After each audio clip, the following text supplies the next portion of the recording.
Natyrisht, unë do desha një përvojë personale, si ishte të votoje me post nga shtëpia, me që ju keni votuar? Ishte thjesht procedura për ta ditur? Ishte shumë e thjeshtë, është linku me cilin regjistrohesh, normal duhet të vërtetosh që je qytetar i Republikës Kosovës, është 1-2 foto që duhet t'i marrësh për letë njoftimin ose driver's license ku jeton, patent shoferin ku jeton, dhe atë të Kosovës që të kesh domthon një fotografi me fytyrën tënde që dëshmon ajo, emaili dërgohet mbrenda 24-48 orësh, vërtetohet nga Komisioni Qendror që ti ke drejt vote, të dërgohet formulari dhe mbrenda 5 ditëve merr nga DHL, DHL erdh posta në shtëpi, formulari, instruksionet në email, printova regjistrimin aty, vendosën në zarfin e madh, votimin tim në zarfin e vogël brenda, një stamp $1.50 duket $1 diçka e tillë ishte në postë. Ku shkon kjo? Se herën e kaluar ata kishin organizuar kuti mailing box, si që themi këtu. Kjo është në New York. Shkon në New York, pastaj nga New Yorku shkon për në Prishtinë në KQZ. Okej. Pra, si ju kanë votuar edhe të tjerë, si është temperatura? Apo se tregon kush votën? Si është temperatura për kë voton shumica?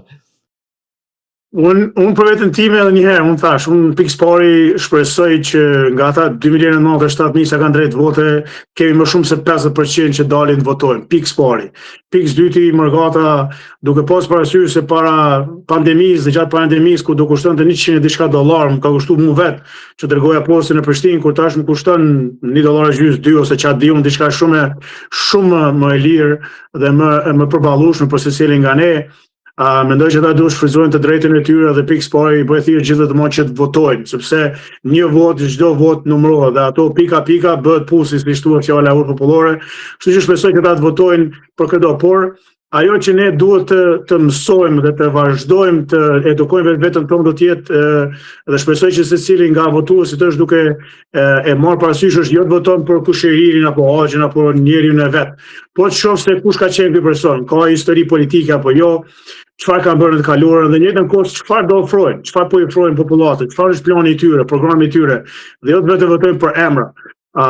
Shpeshherë kom pa disa njerëz që kanë bërë votime dhe në vetë votimin e tyre kanë vendosur për partinë politike që kanë dashur të votojnë, pastaj kanë bërë vetëm 10 emra nga 1 deri në 10.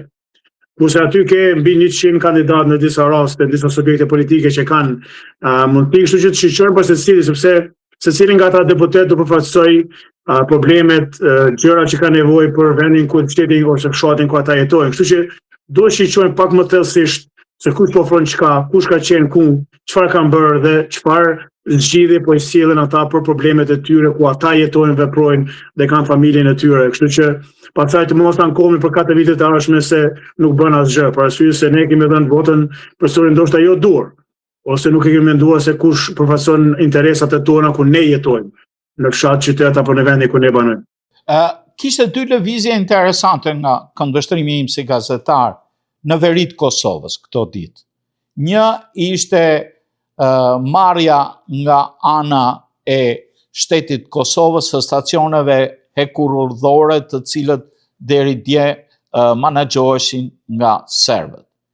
Një gjë mjaft e mirë rrit shtetësinë e Kosovës, sepse edhe transporti hekurudhor, si çdo transport tjetër, është brenda Kosovës. Nga ana tjetër, forcat e serbëve po përjashtojnë nga puna në veri në punësit shqiptar me idenë që janë të pa kualifikuar. Pra 2 tendenca që shkojnë në 2 skajet e ndryshme. A shihni këtë domethënë si diçka që po bëhet edhe për fushat? Shqiptar, tek duhet të shohim historinë, nëse nalem edhe shqiptojmë historinë në 5-6 vitet e fundit janë bërë, nuk është kjo vetmja.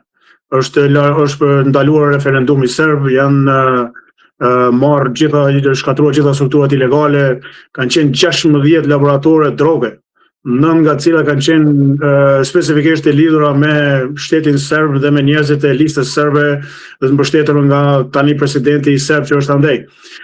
Pastaj janë mbyllur mbi 20 rrugë ilegale që kanë hyrë dhe dalur nga Serbia në Republikën e Kosovës. Ne për fat keq dhe për fat mirë në jetën ku kemi një kufi shumë gjatë me shtetin fqin serb, por në jetën ku ne jemi të rrethuar me shqiptar. Se ku shohim nga Lugina për shembull, Sanxhak, në Nish, gjithë ata janë shqiptar. Dhe ne mund kemi edhe fatin e mirë, po në jetën ku përderisa është Republika Serbe aty duke munduar të kontrollojë dhe krijojë presion për diçka keqe. Kështu që marrin nën kontroll të stacionit e Koroll, unë shoh vetëm si vazhdimsi aty se çfarë ka ndodhur në 5 vitet e fundit, duke pasur parasysh ndalimin e dinarit serb, referendumeve serbe, shkatrimin e strukturave ilegale, ndalimin e udhëve ilegale të hyrjes së daljes dhe kontrabandës, pastaj laboratoreve të drogës e gjërave tjera, pastaj gjëra tjera që kanë ndodhur me sumin e Banjske, gjëra tjera që kemi pasur atje, kështu që është si vazhdimsi të saj. Aspektin tjetër, për sa i përket asaj se çfarë janë duke bërë serbët sidomos, atë e shoh nga presion nga Serbia dhe një reagim shumë i keq nga vetë ato struktura serbe që tregojnë se ata nuk janë ende gati të inkuadrohen dhe të hyjnë dhe të punojnë aty se ku ata jetojnë vetë tio. Por unë ndihem shumë keq për shqiptarët që jetojnë atje sepse ata janë njerëzit që do të paguajnë çmimin më të madh këtë rast.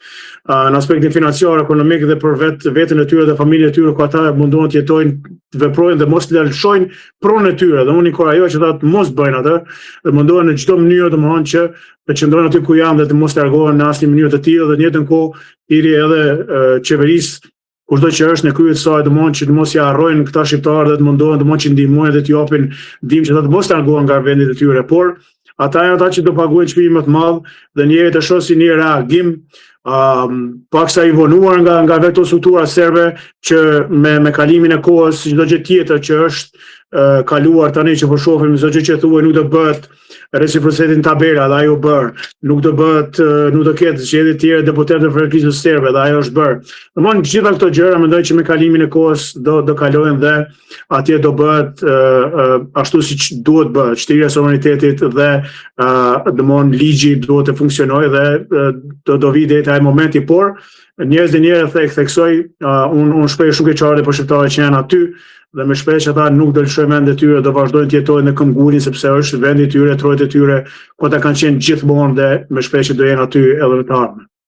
Zoti mentor, ju faleminderit për analizën si gjithnjë mjaft të hollësishme të faktuar edhe shpeshherë edhe origjinale, por me domethënie kontekstuale për situatën në Kosovë. Ne turojmë me atë që uron çdo shqiptar kudo që ndodhet, jo vetëm shqiptarët në Kosovë, por gjithë shqiptarët e trojëve shqiptare, që Kosova të gjej balancën e saj demokratike, politike, që të gjej edhe pushteti të di të organizoj, që të bëhen hapet e mëtejshme drejt zhvillimit ekonomik të Kosovës, se Kosova nuk ka kohë më të humbas, si ashtu dhe çdo truall tjetër shqiptar. Ju faleminderit. Faleminderit juve gjithmonë për mbështetje edhe me shpresë që kësaj radhe secili do marrë atë që meritoj, Kosova do eci përpara dhe të ekzekutoj agjendën e saj, prioritetet e saj, sepse